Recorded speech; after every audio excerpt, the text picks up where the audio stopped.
Hello guys, कैसे हैं आप लोग? HTML और CSS की इस सीरीज में हम सिर्फ HTML पे इस बार काम करेंगे क्योंकि CSS काफी हार्ड हो जाता है आपके लिए। तो हम सिर्फ HTML पे काम करेंगे और फॉर्म के जितने भी एलिमेंट हैं उन सभी को समझेंगे इस बार। और CSS पे काम ही नहीं करेंगे हम। तो फॉर्म लिखा मैंने और फॉर्म के ही सारे एलिमेंट पे हमें काम करना है। बहुत सारे एलिमेंट मैंने आपको बता दिए थे। आई थिंक दैट वो आपको समझ में आ गए होंगे, जैसे लेबल,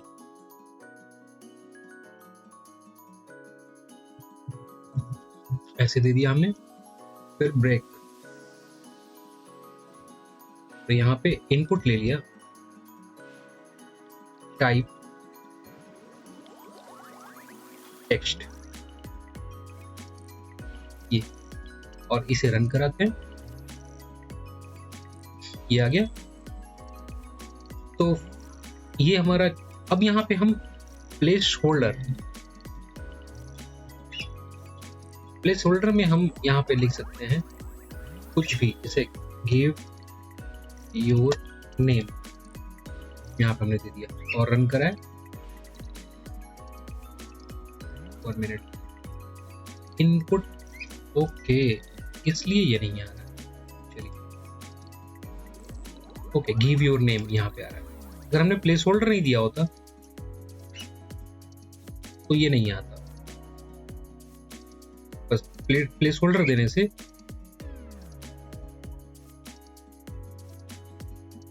और यहाँ पे रन करते हैं। अब दूसरा एलिमेंट, जैसे आपको कंट्रीज की लिस्ट देनी है तो आप क्या करोगे, यहाँ पे एक लेबल लेते हैं COUNTRY, कंट्री, और यहाँ पे हम ड्रॉप डाउन लिस्ट का एक ऑप्शन देते हैं, उसको सिलेक्ट बोलते हैं। सिलेक्ट में ऑप्शंस होते हैं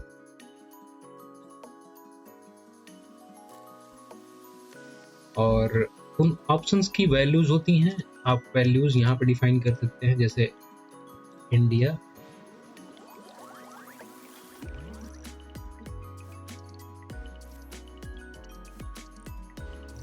यहाँ पे USA, और यहाँ पे हमने दे दिया USA,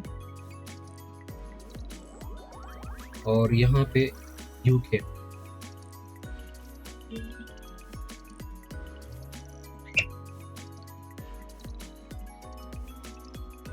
ये दे दिया। अब इसे रन करते हैं। तो आपको यहाँ पे एक्चुअली मैंने ब्रेक नहीं लगाया, ब्रेक यहाँ पे मुझे यूज करना चाहिए। ओके, अब रन करते हैं। तो यहाँ पे ओके, नेम के बाद भी मैंने ब्रेक नहीं लगाया, इसलिए वो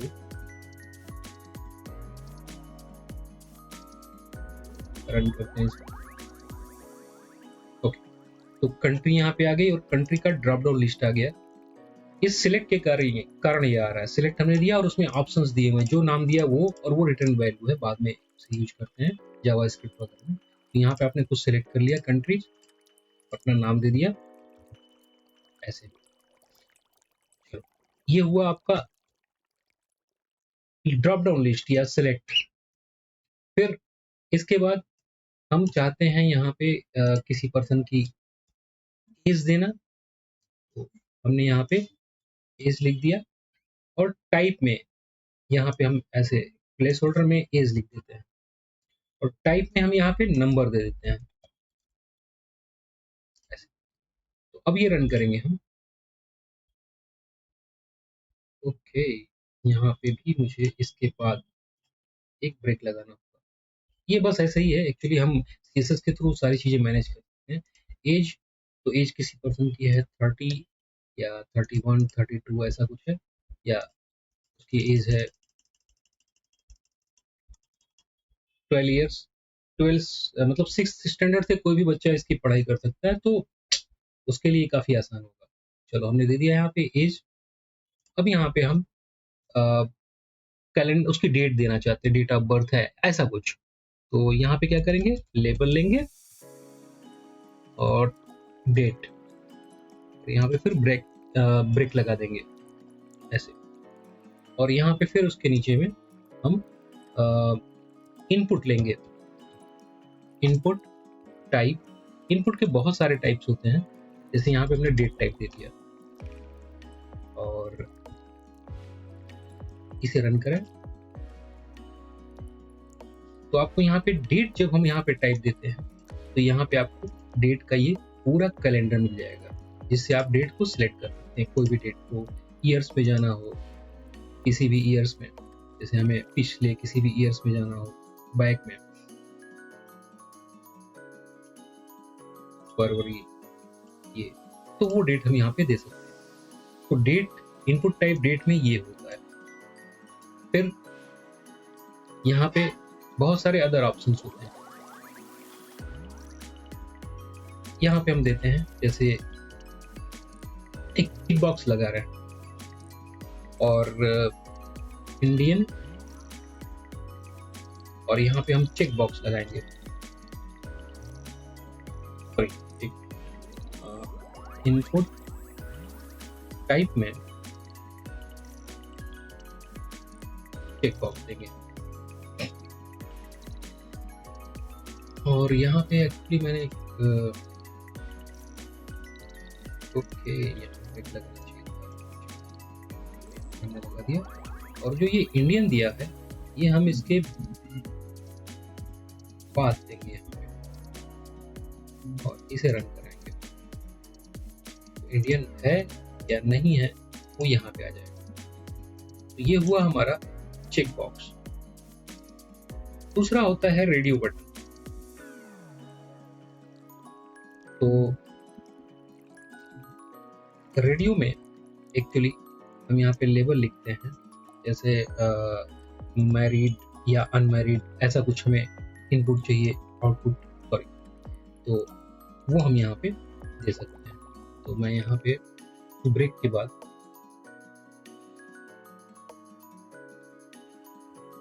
और अनमैरिड और इसे रन कराता हूँ।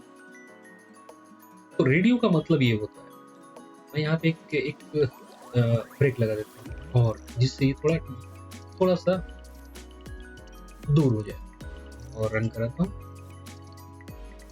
यहाँ पे मैरिड या अनमैरिड दोनों में से एक ऑप्शन, एक्चुअली मैंने ग्रुप नेम नहीं दिया हुआ है यहाँ पे। 1 मिनट, मैं यहाँ पे देख लेता हूँ, HTML रेडियो बटन,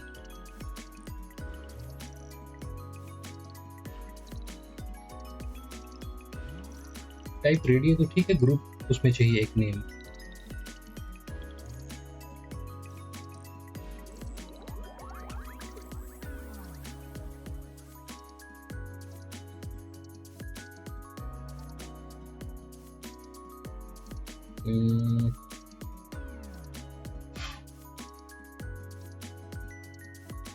ओके,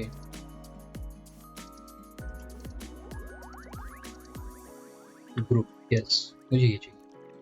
और यहाँ पे हम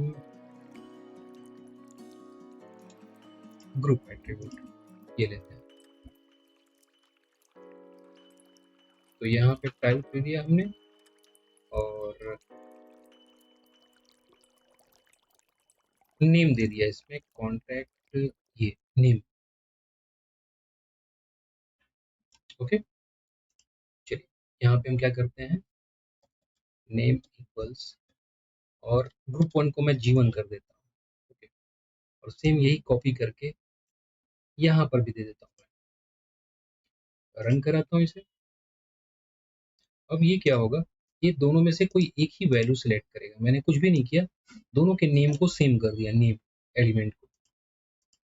तो अब ये दोनों एक ही नेम के अंदर में काम कर रहे हैं। अगर मुझे कोई दूसरा ग्रुप भी देना हो, जैसे मुझे मेल फीमेल सिलेक्ट करना हो, ऐसा कुछ, कॉपी किया और यहाँ पे एक हॉरिजॉन्टल रो लगा देते हैं, HR। अब एक दूसरा ग्रुप हमारा बना, ठीक है।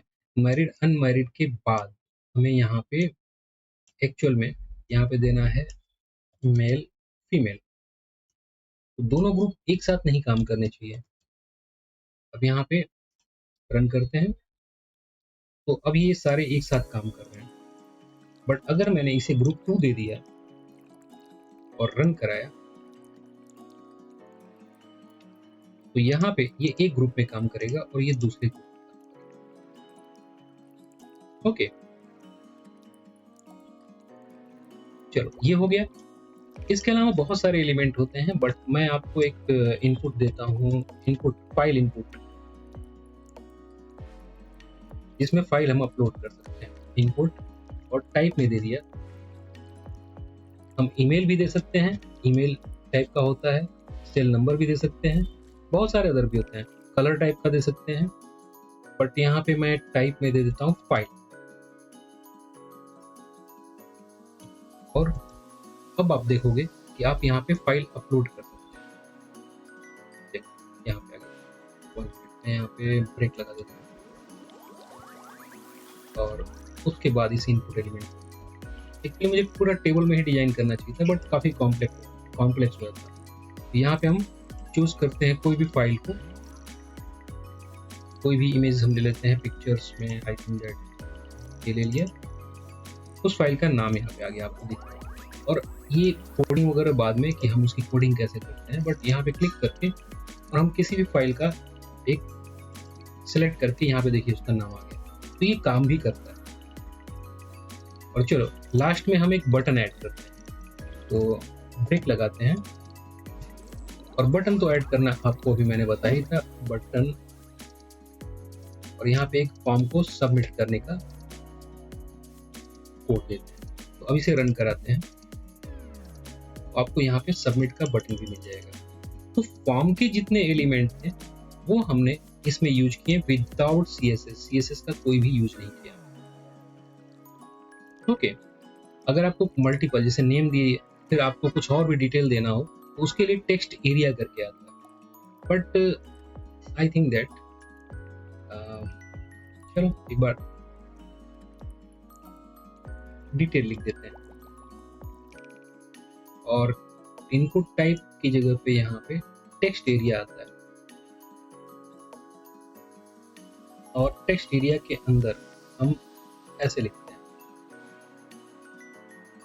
जब हम इसे रन करेंगे तो एक बड़ा एरिया मिलता है इनपुट के लिए, ये देखो यहाँ पे कंट्री के पहले ब्रेक लगा देते हैं, तो कंट्री ऐसे, ओके, तो ये बड़ा एरिया मिलता है, ये एक्सपेंड हो सकता है, ऐसा एरिया हमें मिलता है टेक्स्ट एरिया लिखने के कारण। तो आई थिंक दैट आपको ये सारी चीजें, जैसे मैंने फर्स्ट टेक्स्ट दिया, फिर टेक्स्ट एरिया दिया, ये सेकंड वाला, फिर ड्रॉप डाउन लिस्ट ये कंट्री वाली बनाई इससे, ये वाली, इसके अलावा हमने यहाँ पे नंबर, एज का नंबर लिया, नंबर वाला फॉर्मेट ये, हम इसे ऐसे यूज करते हैं। फिर डेट टाइप, इनपुट का डेट टाइप लिया, ये इनपुट में ही सारे होते हैं, नंबर, डेट, ये सारा। हमने यहाँ पे डेट का फंक्शन लिया और अब यहाँ से कोई भी डेट हम सिलेक्ट कर सकते हैं। फिर चेक बॉक्स लिया, टर्म्स एंड कंडीशन और बाकी चीज़ों के लिए यूज होता है।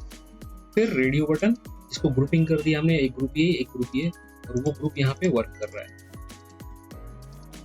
आप देख सकते हो इसे।